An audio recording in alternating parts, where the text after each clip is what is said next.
UP में block प्रमुख के चुनाव के लिए मतदान जारी। कुल 476 पदों के लिए दोपहर 3 बजे तक वोटिंग। नतीजे भी आज ही आएंगे। परसों नामांकन में हिंसा के बाद सभी जिलों में सुरक्षा बेहद कड़ी। यूपी में लखीमपुर खीरी में बीजेपी विधायक पर लगा विपक्षी दल के ब्लॉक प्रमुख उम्मीदवार को धमकाने का आरोप। निघासन विधानसभा सीट से विधायक हैं शशांक वर्मा। वीडियो वायरल होने पर उठ रहे हैं सवाल। अलीगढ़ के गंगीरी ब्लॉक में मतदान शुरू होने से पहले ही 50 पीडीसी सदस्यों को बस से लेकर पोलिंग बूथ पर पहुंचे बीजेपी जिला अध्यक्ष ऋषिपाल। रोकने पर अधिकारियों से उलझे।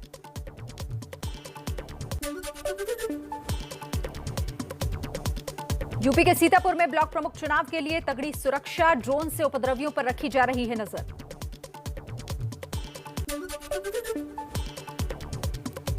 यूपी ब्लॉक प्रमुख चुनाव की वोटिंग से पहले ही 349 लोग निर्विरोध निर्वाचित। 68 नामांकन रद्द। बीजेपी ने 75 जिलों में अपने 334 उम्मीदवारों की जीत का दावा किया। सुल्तानपुर में ब्लॉक प्रमुख चुनाव की वोटिंग से पहले निर्विरोध निर्वाचित सुरेंद्र पाल के समर्थकों ने कानून तोड़ा। डीजे लगाकर डांस किया। हवा में फायरिंग की। वीडियो वायरल हुआ।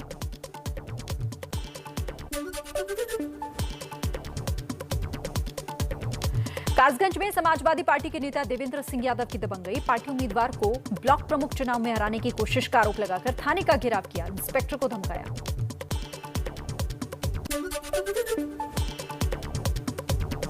यूपी के लखीमपुर में ब्लॉक प्रमुख चुनाव के दौरान हिंसा और महिला से बदसलूकी पर एक्शन। सीएम योगी के निर्देश पर सीओ और थाना प्रभारी समेत 6 पुलिसकर्मी सस्पेंड किए गए।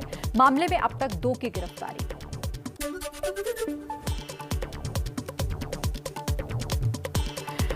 लखीमपुर कांड में गिरफ्तार आरोपियों में बीजेपी सांसद रेखा वर्मा का रिश्तेदार भी शामिल। बीजेपी ने कहा, महिलाओं से अपमान बर्दाश्त नहीं। दोषी कोई भी हो, कार्रवाई होगी।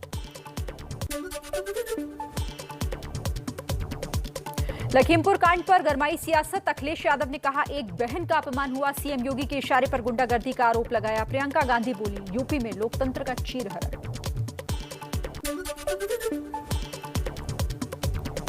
समाजवादी पार्टी लखीमपुर कांड और पंचायत चुनाव में हुई हिंसा के खिलाफ 15 जुलाई को प्रदर्शन करेगी। बीजेपी और योगी सरकार का घेराव करेगी। सुहेलदेव समाज पार्टी के अध्यक्ष ओम प्रकाश राजभर का भी योगी सरकार पर निशाना। कहा, यूपी में द्रौपदी का चीरहरण हुआ। बीजेपी का गुंडा राज चल रहा है।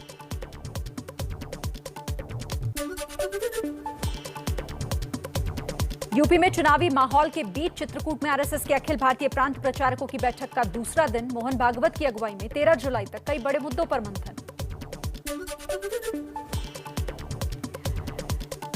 महाराष्ट्र में जिला परिषद और पंचायत समिति के उपचुनाव रद्द किए गए। चुनाव आयोग ने कोरोना संक्रमण की वजह से यह फैसला लिया है। विश्व जनसंख्या दिवस पर कल से यूपी में लागू होगी योगी सरकार की नई जनसंख्या नीति। इस साल से 2030 तक लागू रहेगी नई नीति। जनसंख्या नियंत्रण और परिवार नियोजन पर रहेगा जोर।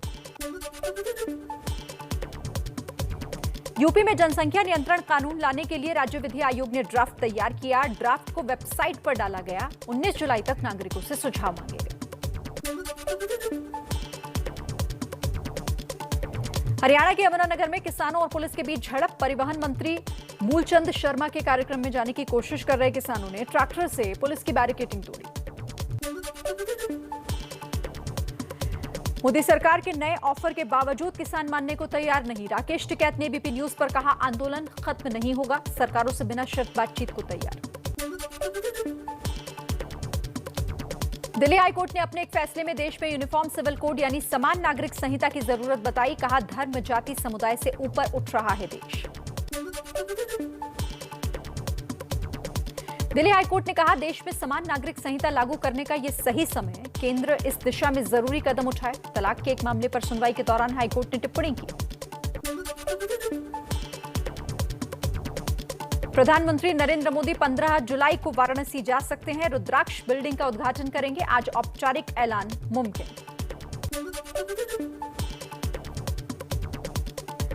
एक दिन की राहत के बाद आज फिर से बढ़े पेट्रोल डीजल के दाम। पेट्रोल 35 पैसे और डीजल 26 पैसे महंगा हुआ। भोपाल में 1 लीटर पेट्रोल की कीमत 109 रुपए 24 पैसे।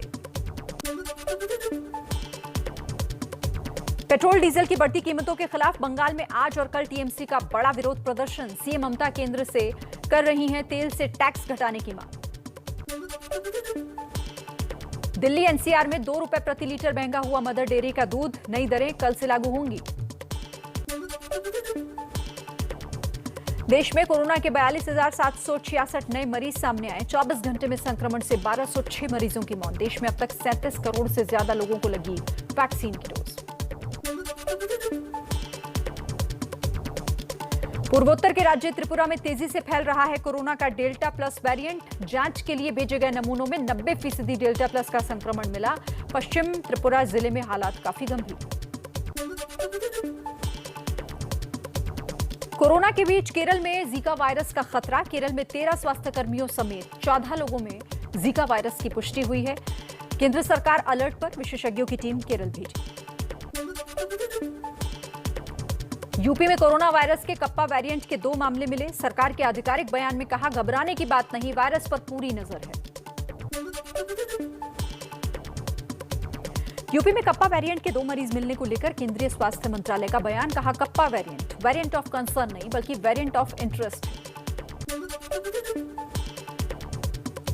दिल्ली में कोरोना पर बड़ी बैठक में डेल्टा प्लस वेरिएंट को फैलने से रोकने के लिए बड़ा एक्शन प्लान। डीडीएमए की इस बैठक में सीएम केजरीवाल और एलजी बैजल भी मौजूद रहे। कोरोना काल में ऑक्सीजन पर पीएम मोदी ने उच्च स्तरीय बैठक की। देश भर में 1500 से ज्यादा पीएसए ऑक्सीजन प्लांट लगाने का फैसला किया गया। कोरोना को लेकर सरकार ने फिर दी चेतावनी। कहा, दूसरी लहर अभी खत्म नहीं हुई है, खतरा अब भी बना हुआ है। कोरोना नियमों का पालन करते रहें। स्वास्थ्य मंत्रालय के मुताबिक 2 राज्यों महाराष्ट्र और केरल में सबसे ज्यादा एक्टिव केस। देश के 90 जिलों में 80% मामले। 66 जिलों में संक्रमण दर 10% से भी ज्यादा। नीति आयोग के सदस्य डॉक्टर वीके पॉल बोले, शहरों और बाजारों में लगातार दिख रही है लापरवाही। एहतियात बरतें वरना स्थिति गंभीर हो सकती है। दिल्ली में करोल बाग में गफ्फार मार्केट और नाईवाला मार्केट को 2 दिन के लिए बंद करना पड़ा। कोरोना नियमों का बाजारों में हो रहा था उल्लंघन। दिल्ली के सदर बाजार में फिर दिखी भारी भीड़ बढ़ने पर 5 और 6 जुलाई को 2 दिन के लिए बंद किया था बाजार, लेकिन फिर भी लापरवाही जारी है। दिल्ली में लगातार 9वें दिन कोरोना के 100 से कम मामले सामने आए हैं। पिछले 24 घंटों में 81 नए मरीज मिले। संक्रमण दर घटकर 0.11% हुई। हिमाचल के मशहूर टूरिस्ट स्पॉट मनाली में भीड़ बढ़ने पर प्रशासन ने सख्ती और बढ़ाई। सीएम जयराम ठाकुर ने मनाली का दौरा किया। बिना मास्क वालों पर हो रहा है 5,000 का जुर्माना। हिमाचल प्रदेश के धर्मशाला से आई पर्यटकों की भीड़ की तस्वीरें। ज्यादातर लोग बिना मास्क के दिखाई दिए। सरकार और विशेषज्ञों की तीसरी लहर की चेतावनी पर भी गंभीर नहीं दिख रहे लोग। कोरोना कर्फ्यू में छूट के बाद उत्तराखंड के लैंसडाउन में भारी संख्या में पहुंचे पर्यटक। प्रशासन ने दी सोशल डिस्टेंसिंग और मास्क पहनने की हिदायत। कोरोना संक्रमण कम होने के बाद लद्दाख को भी पर्यटकों के लिए खोला गया। बड़ी संख्या में लोग पहुंचे। यूपी में वाराणसी के 80 घाट पर भी भारी भीड़ दिखी। बिना मास्क के पर्यटक सोशल डिस्टेंसिंग की धज्जियां उड़ाते हुए नजर आए। स्वास्थ्य मंत्रालय के मुताबिक शुरुआत में रोजाना औसतन 2.5 लाख वैक्सीन की डोज देश में दी जा रही थी, जो अब रोजाना 41 लाख तक पहुंच गई है। नीति आयोग के सदस्य वीके पॉल ने कहा कि अभी पूरी तरह से वायरस पर काबू नहीं। कोरोना के खिलाफ जन आंदोलन जरूरी। गर्भवती महिलाएं जरूर टीका लगवाएं। 2 जिंदगियों का सवाल है। अमेरिकी वैक्सीन मॉडर्ना पर सरकार का बयान। कहा, कंपनी से बातचीत जारी है कि कैसे टीकों को भारत में उपलब्ध कराया जा सके।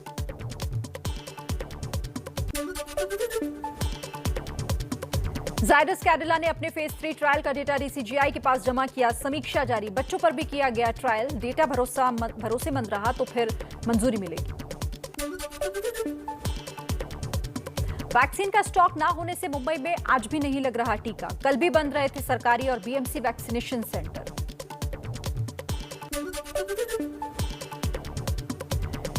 पंजाब में फिर वैक्सीन की कमी। सीएम कैप्टन अमरिंदर सिंह ने कहा, कोविशील्ड खत्म हो चुकी है। कोवैक्सीन का दूसरा डोज लगाने के लिए बस 1 दिन का स्टॉक बचा है। वीके पॉल ने कहा, तय नियमों के तहत राज्यों को वैक्सीन बांटी जा रही है। उपलब्धता के मुताबिक कदम उठाने के बारे में पहले ही बताते हैं, जल्द सब कुछ ठीक हो जाएगा। पंजाब में सोमवार से नाइट कर्फ्यू और वीकेंड कर्फ्यू खत्म होगा। कॉलेज और कोचिंग सेंटर वैक्सीन सर्टिफिकेट के साथ खुलेंगे। स्कूल अभी बंद रहेंगे।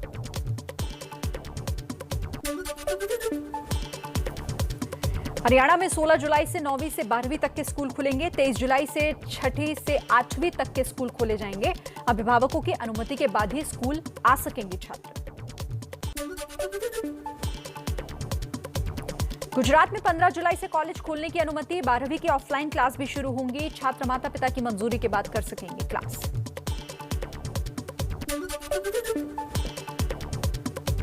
यूपी की योगी सरकार ने 25 जुलाई से कांवड़ यात्रा की इजाजत दी। कोरोना नियमों का सख्ती से करना होगा पालन।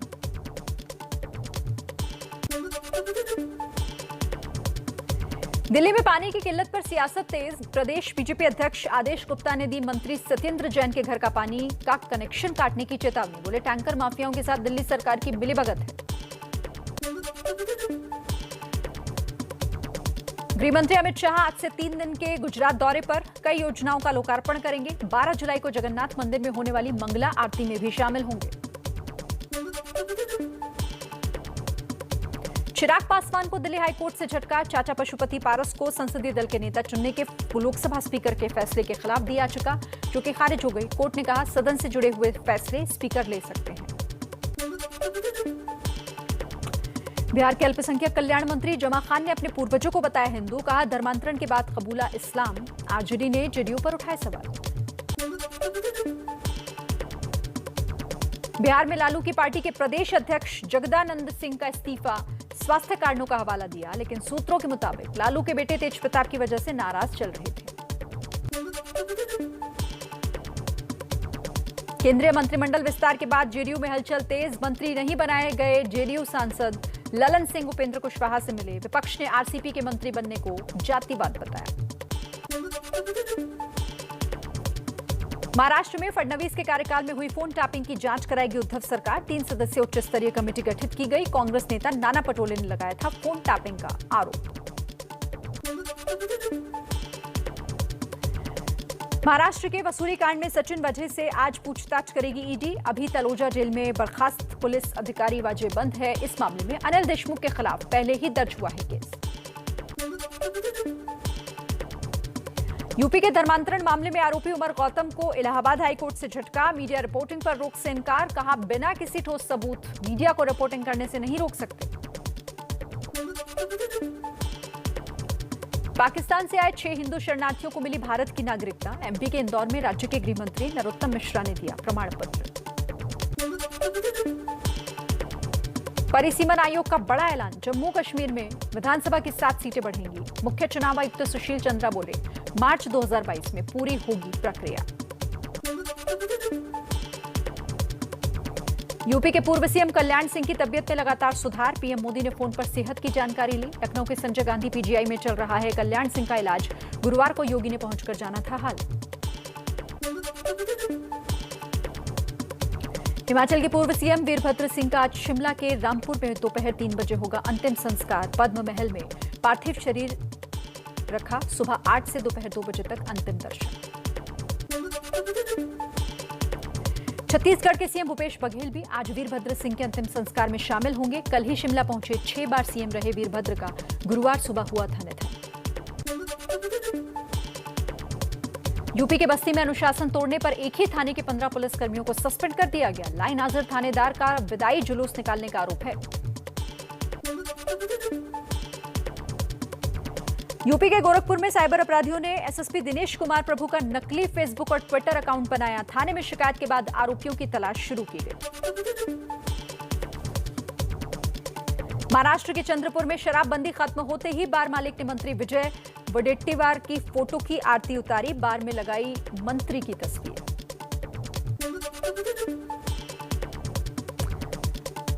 एमपी के कटनी में बस के अंदर लगे सीसीटीवी में कैद हुई चोर की करतूत। ढाबों और रेस्टोरेंट में खड़ी हुई बसों में चोरी करता था। सोशल मीडिया में वीडियो वायरल हुआ। जम्मू कश्मीर के बांदीपोरा इलाके में सुरक्षा बलों ने लश्कर ए तैयबा के आतंकी को गिरफ्तार किया। हथियार और गोला बारूद बरामद। कश्मीर में पिछले 3 दिन में 7 आतंकी हुए ढेर।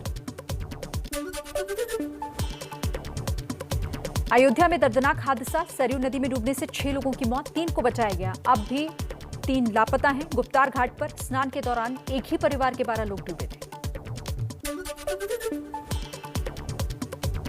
बिहार के समस्तीपुर में बाढ़ के बीच शादी नाव से पहुंचे बाराती। बोट से ही दुल्हन की विदाई भी की गई।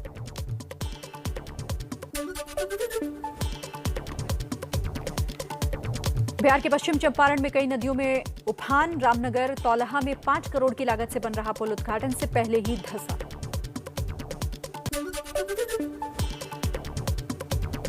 भारी बारिश से तरबतर हुआ जम्मू। लोगों को मिली भीषण गर्मी से राहत।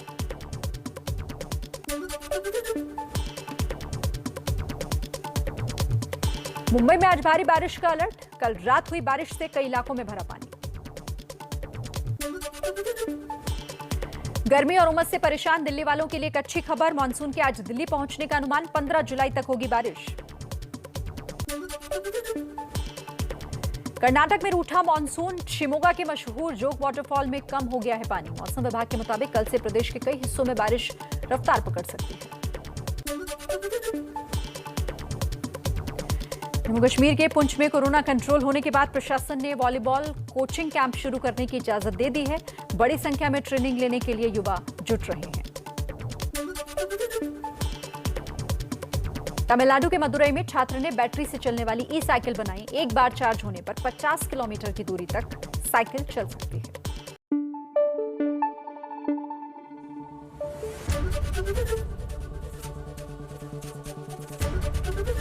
एबीपी न्यूज आपको रखे आगे।